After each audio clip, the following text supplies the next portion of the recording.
projet Racine est né d'abord d'une collaboration avec l'ICHEC PME et dans une réflexion commune, on a réalisé que dans le monde actuel, les enfants étaient souvent coupés de leurs racines ou éloignés de leurs racines parce qu'il y a les flux migratoires, les familles recomposées, les familles déchirées et que à la préadolescence, les enfants sont très en question par rapport à leurs origines.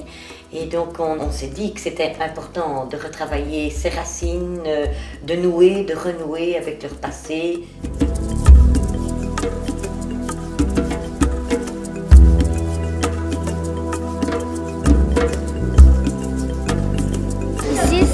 Ici, il y a les histoires de mon père et ma mère. Ici, il y a l'histoire de moi. Ici, il y a l'histoire de mes grands-parents. Et il y en a beaucoup. Il y en a beaucoup, oui, évidemment. Ici, il y a mes arrière-grands-parents. Ils vont rentrer en humanité et je pense que c'est une occasion de leur donner une force. On n'est pas tous égaux dans l'acte d'apprendre. Et que apprendre, c'est une démarche difficile, mais il faut être libre pour apprendre. Et que beaucoup d'enfants n'ont pas cette liberté parce qu'ils sont fragilisés par justement ce poids des racines coupées, déchirées, morcelées. Et donc, c'est vraiment à tout jamais l'occasion de renouer avec ses racines ou d'être en paix avec ses racines pour justement être dans un mouvement d'apprentissage positif et libre. Ça, c'est la maison de ton papa quand il était petit garçon. D'accord. Et ça date de 1970. Dans le cadre de ce projet, il y a toute une part d'activités, comme par exemple créer son arbre généalogique, raconter l'histoire de sa famille, aller à la recherche de l'histoire de sa famille, d'un membre de la famille, pour aller à la rencontre des générations précédentes, créer des récits de vie, aller vers ses parents, grands-parents, arrière-grands-parents et leur demander de raconter des histoires de leur vie. J'ai décidé de faire le portrait sur ma grand-mère car elle est écrivain et elle a aussi une association qui s'appelle le GAMS qui est contre la circoncision des femmes. Raconter des anecdotes. Il était en Bulgarie, il est venu ici parce que dans son pays il y avait des mafias. Travailler sur 100 ans d'histoire, puisque 4 générations, c'est plus ou moins 100 ans d'histoire. Et donc c'est l'occasion de travailler tout ce programme scolaire et de travailler beaucoup de compétences aussi. Gabriella, tu peux commencer et vous suivez donc étape après étape. Notre projet Racine a démarré il y a 5 mois. Dans un premier temps, nous avons écouté l'histoire de Zurk, une petite fourmi qui grandit grâce au projet et aux défis qu'elle décide de réaliser. Ce qui est formidable, c'est que même si nous vivons tous sous le ciel de Belgique, nos racines plongent sous tous les continents. C'est grâce à cette diversité des cultures que nous nous enrichissons chaque jour.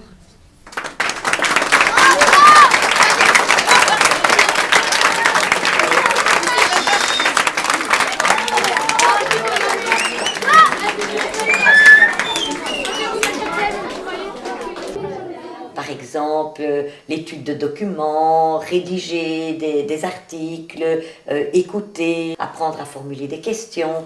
Donc le programme scolaire est tout à fait investi dans ce projet. Et est-ce que les familles ont été partie prenante dans le projet? Les enfants avaient au moins une tâche tous les 15 jours ou toutes les 3 semaines à réaliser en faisant des recherches dans les familles.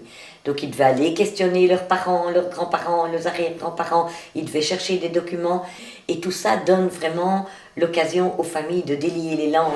Honnêtement, on n'avait pas parlé de ça, comment ça s'est passé, qui est venu d'abord en Belgique. Mais grâce à ce projet, on a abordé le sujet à la maison. Alors j'ai pu raconter comment ça s'est passé, comment grand-père est venu au début et tout ça. Et elle a vraiment aimé d'écouter. Dans certaines écoles, beaucoup d'enfants sont issus de l'immigration et les enfants ont dû raconter ou comprendre pourquoi, qui avait fait le voyage, pourquoi ils étaient ici. Moi-même, je demande encore à mon père de nous raconter comment ça s'est passé, parce qu'il est venu d'abord en Allemagne, et puis en Hollande, et puis ici. Et donc ça donne l'occasion aux familles de raconter toute l'histoire, avec tout ce qu'il y a de positif, avec tout ce qu'il y a de souffrance, de déchirement. J'ai appris que ma mère, quand elle est venue en Belgique, c'était dur pour elle parce qu'elle ne connaissait personne. Elle devait nous nourrir et tout, et elle ne savait pas.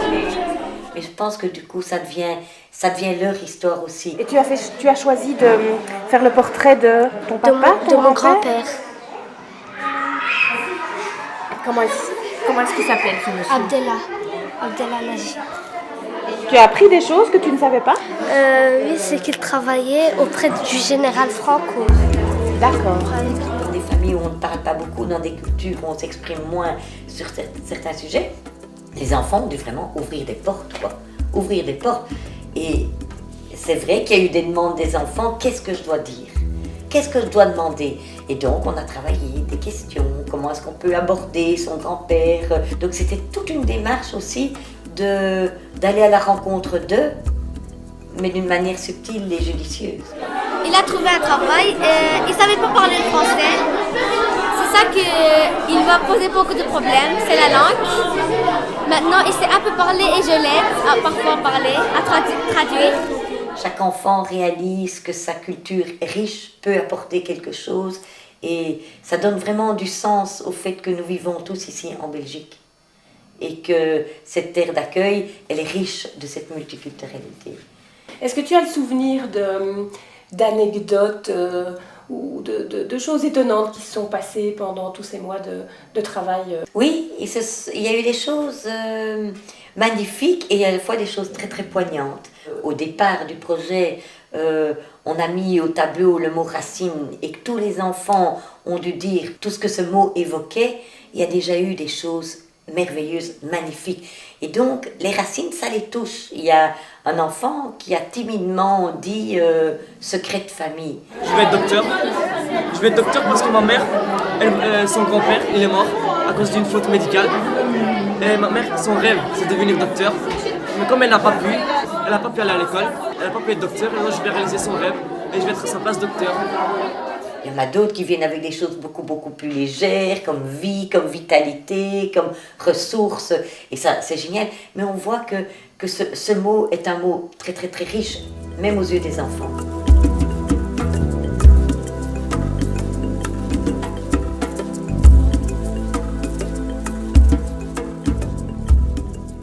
Comment est-ce que les enseignantes qui ont participé au projet ont vécu ton accompagnement, le fait de travailler sur cette thématique?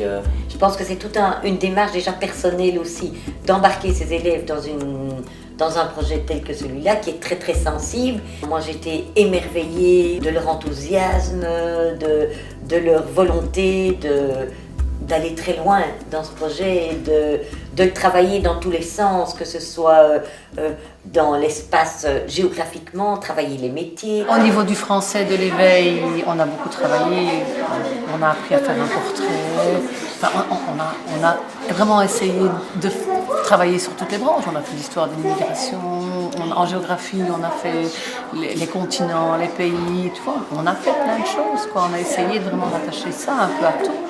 Et elles se sont vraiment passionnées pour le projet dans toute sa globalité et dans toute sa sensibilité aussi. Je pouvais arriver avec des activités et elles les reprenaient, elles les retravaillaient. C'était vraiment une belle collaboration, vraiment.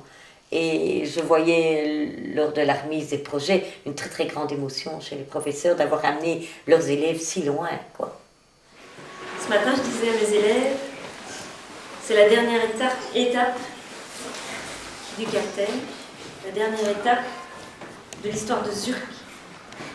Zurk est allé voir la reine pour lui dire qu'elle avait réussi, qu'elle avait trouvé un morceau de pomme. Et nous, et on vient présenter, non pas à des rois, mais à nos parents. Et ça compte beaucoup. Ils sont un petit peu stressés, donc soyez un petit peu indulgents, ça va. Et c'était étonnant aussi d'entendre les enseignants qui disaient « Mais moi, j'ai découvert plein de choses sur mes élèves. J'avais aussi des idées reçues. » J'ai remarqué que certains enfants avaient, eux, vécu le voyage, l'immigration. Moi, ce sont mes parents qui ont immigré ici en Belgique. Et je pensais que, comme j'étais plus âgée qu'eux, c'était de toute façon leurs parents ou grands-parents qui l'avaient vécu. En fait, pas du tout. J'ai beaucoup d'enfants qui ont vécu l'immigration. Certains qui ont un mauvais souvenir, qui ont pu exprimer.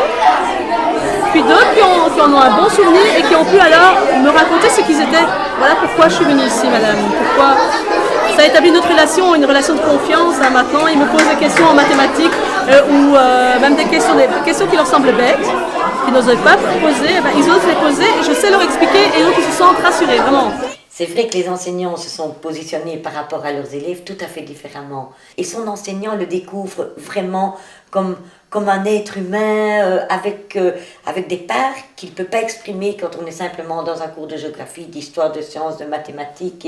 Et parfois, on calque une image sur un enfant et il est pas tout autre chose, mais il est tout autre chose aussi.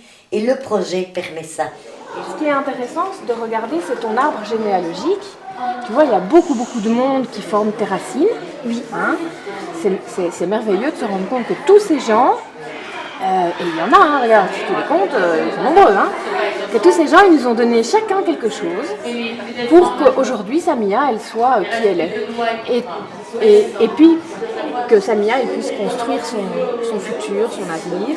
On est tous en Belgique, ensemble, et qu'on n'est plus moi je suis turc, moi je suis afghan, moi je suis marocain, moi je suis tchétchène, et donc on est tous là, on fédère au milieu d'un projet, au milieu et par et pour un projet commun, et qui est finalement de mieux être. Les enfants retournent leur arbre généalogique. C'est un moment passionnant, ça. Parce que les enfants ont réalisé leur arbre en mettant moi, papa, maman, grand-père, grand-mère, arrière-grand-père, arrière-grand-mère, etc. Et donc, il y a d'abord un travail préliminaire, c'est de trouver toutes les qualités de chacun des membres de la famille. Donc, ils sont obligés de demander, pour les membres de leur famille qui ne connaissent pas, c'est de trouver toutes les qualités et on travaille toutes ces qualités, toutes ces forces. Et on leur a donné un arbre généalogique brouillon, mais pas celui-là. C'était il doit dedans aussi. Oui. Ou si tu veux, les racines de celui-là au départ étaient dans les branches.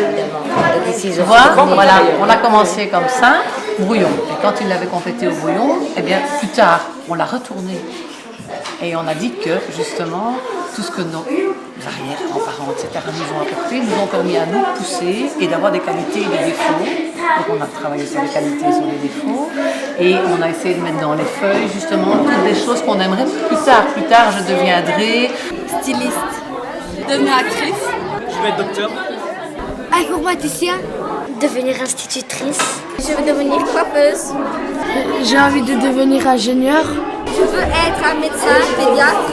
Vous avez des magnifiques racines et vous êtes des adolescents magnifiques. Merci. Merci. Alors,